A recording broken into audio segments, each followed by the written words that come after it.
Monday at 9, hard cases, and a personal dilemma causes problems all round.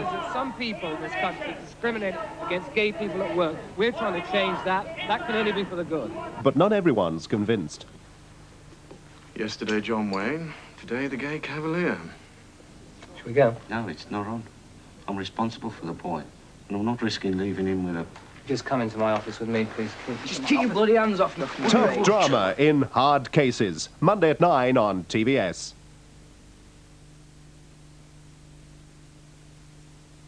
1, 2, 3 o'clock, 4 o'clock shield. 5, 6, 7 o'clock, 8 o'clock shield. 9, 10, 11 o'clock, 12 o'clock shield. Feel fresh the whole day through with Shield's deodorant starts when the clock strikes 6, 7, 2. Shield will still be going for you. For Shield protection feels so right. Keeps you feeling fresh from day till night. You're gonna feel fresh the whole day through with Shield. Fresh all day with Shield.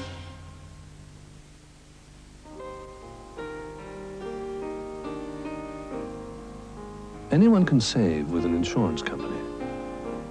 But how long do you want to sit around waiting for your money?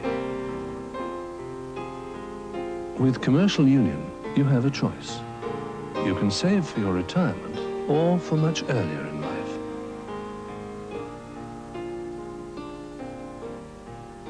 We believe in savings you can spend on a rainy day or a sunny one. Because CU Life is for living.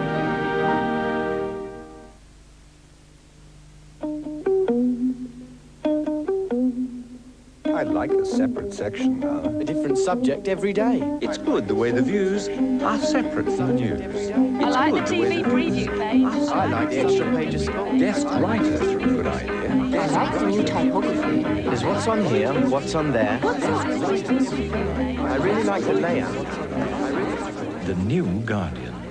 In our unbiased opinion, you'll love it. Shall I put the coffee on? Wear what you like, but make me a lovely cup of Nescafe. So, what's your impression of that? There's only one Nescafe, specially blended and perfectly roasted for that richer, smoother taste. Now, that's something no one can imitate. Nescafe. Coffee at its best. Nescafe always gets top marks.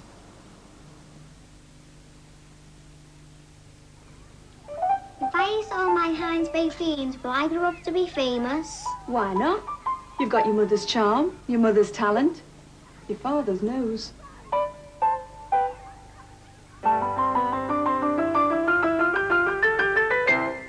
Ah, but nothing that can't be fixed, eh? You were robbed. Oh, get off. Millions of little Britons have grown up great knowing beans means Heinz. Simply had to tell you about our new Coleman's home-style cooking sauces. The special pack seals in the freshness and flavour, so there's no need for any added artificial colours or preservatives. They make an everyday meal simply delicious. Coleman's. Always make the best a touch better. Time's a bar, you love that little bit more. Singing, time, time, dynamite, dynamite, dynamite, time. You don't have to be a big airline to be a great airline, as you'll discover when you fly Jersey European to Jersey or Guernsey this summer. Our frequent and convenient summer flights from Bournemouth start from only £62 return. Jersey European to the Channel Islands, because you don't have to be a big airline to be a great airline.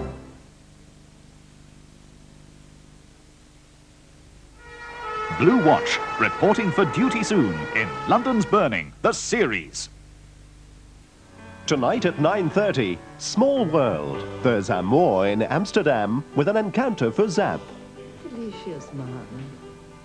This will make it even more exciting. And love for sale as Perce learns the truth about Angelica. But that's not fair! Adult comedy in Small World. Tonight at 9:30 on TVS.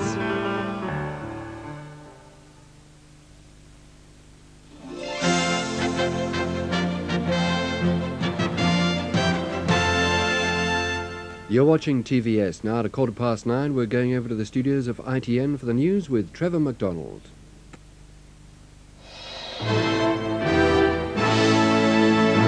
The news from ITN. Matthew Collier, the hole-in-the-heart boy, has died in hospital.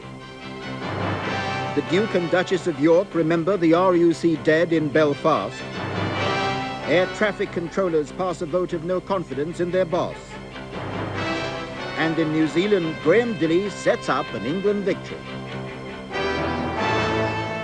Good evening. The hole-in-the-heart boy, Matthew Collier, has died in hospital 33 days after his delayed operation. His parents were called in to the Birmingham Children's Hospital this morning when his condition worsened. They arrived at his bedside just about the time he died.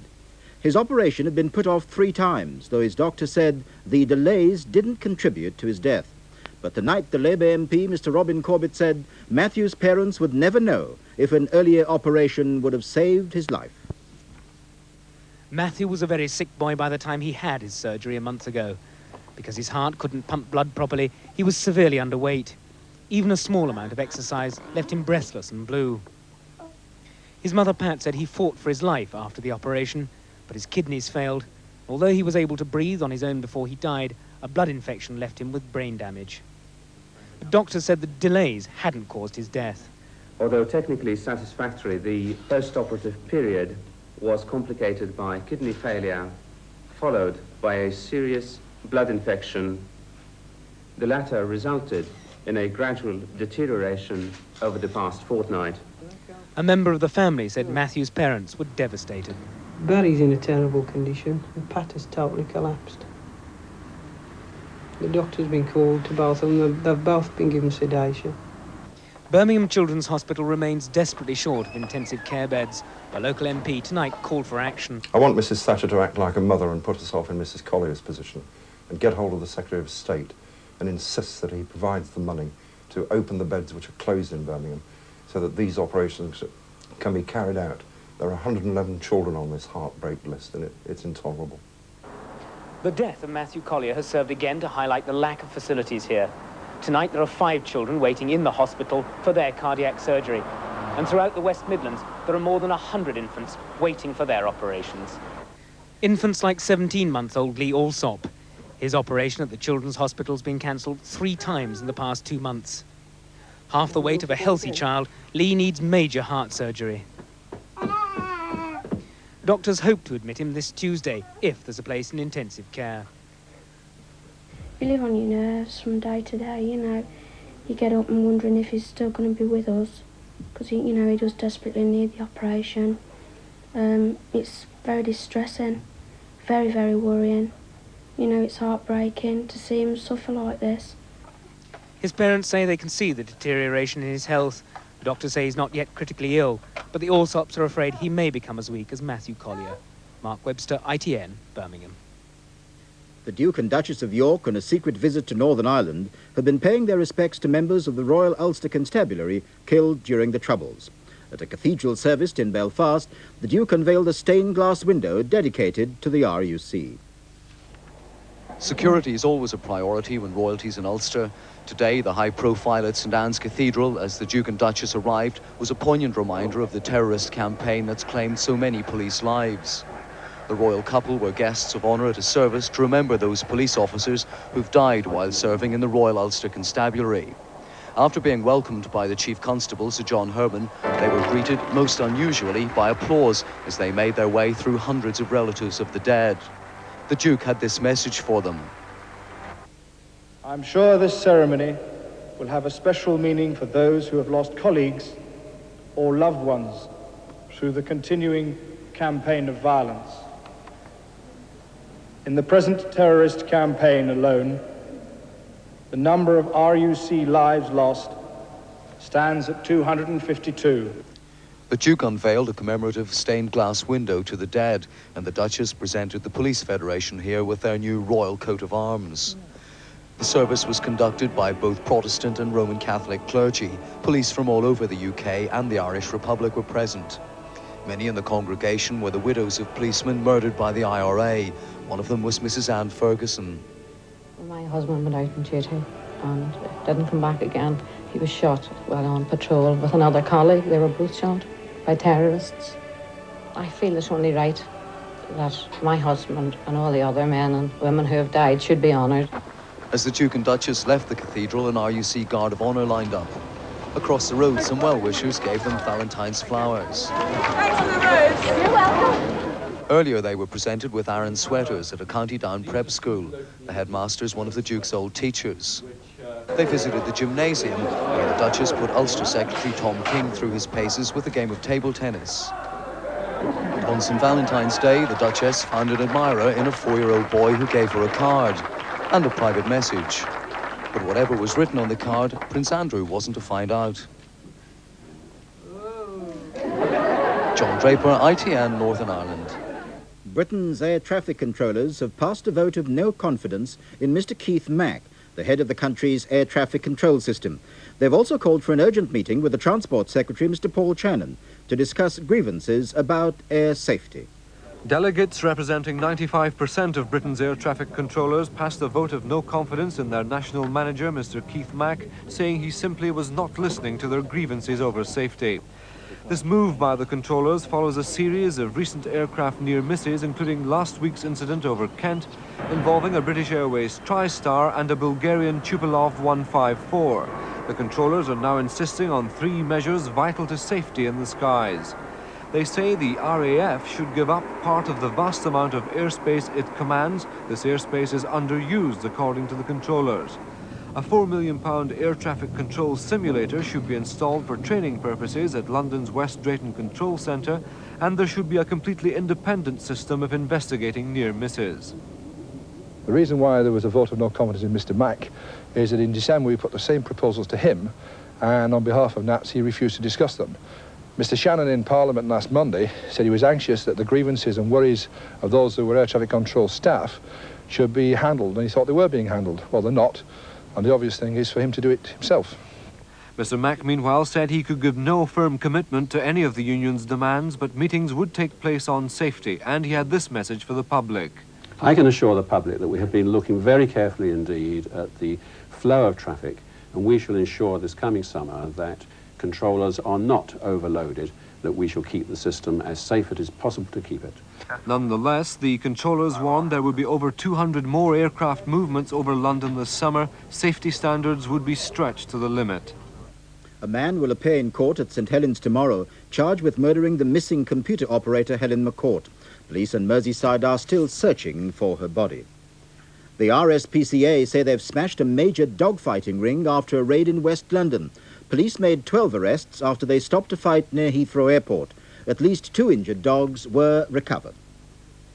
Isle of Man ferries are sailing again tonight after members of the Seamen's Union approved a peace deal.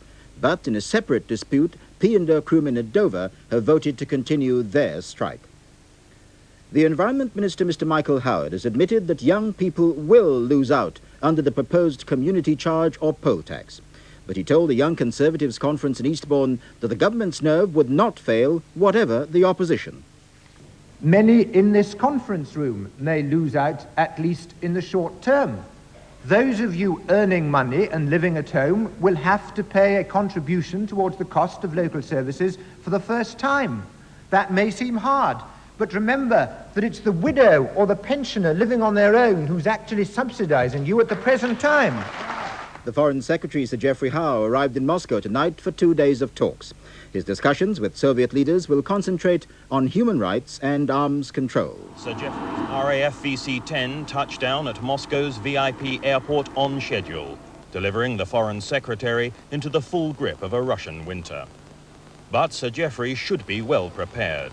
This visit was scheduled for last November. It was delayed by the Washington summit, and now we'll look forward to the next Reagan-Gorbachev encounter due here in Moscow within 3 months.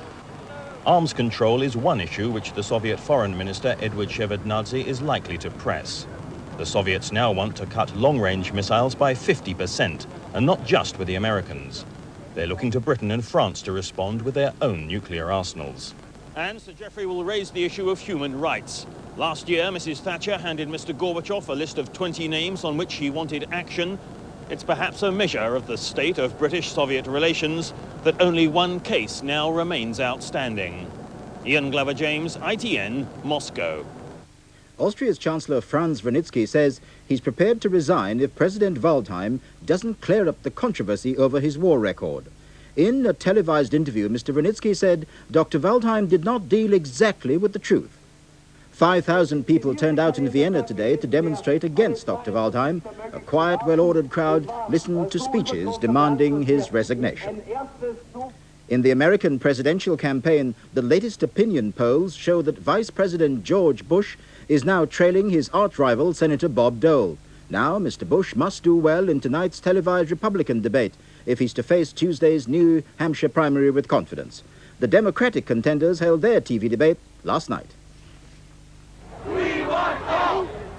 It's the fight for second place that's the fiercest among the Democrats.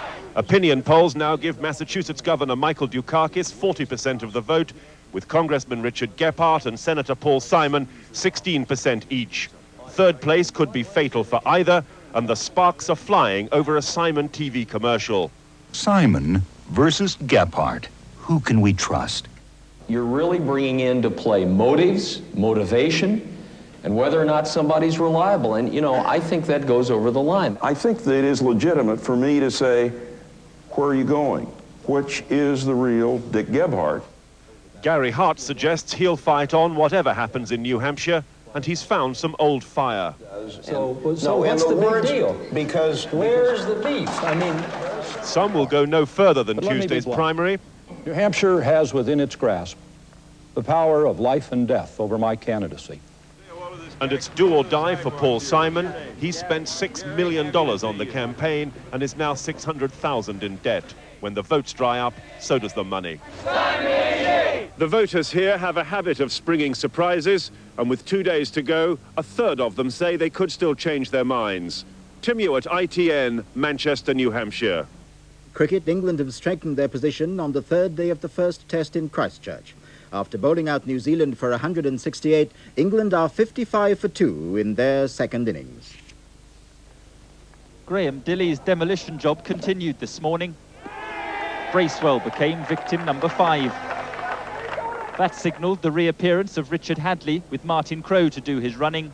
A hobbling Hadley, the injury clearly more serious than at first thought. Batting caused serious discomfort. He's unlikely to bowl for some time. But the all-rounder braved his way to 37, New Zealand's top score.